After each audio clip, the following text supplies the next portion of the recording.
Sözdə biraz arxa gedib gəlmə qadir. Qəşəng ana. Ana dilim. Mahirə Nafizə. Qəşəng. Mahirə Navqızı.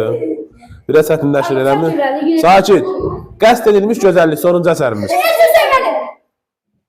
Birindi kimi. Yaxşı. İstiqlal marşı.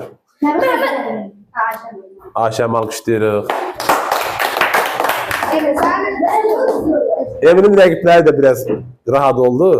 Emin biraz arxaya dur. Emin Çempionlar Liqası eləmi? Biraz arxaya dur. Biraz arxaya dur. Sən biraz arxaya. Qəşəng. Sakit.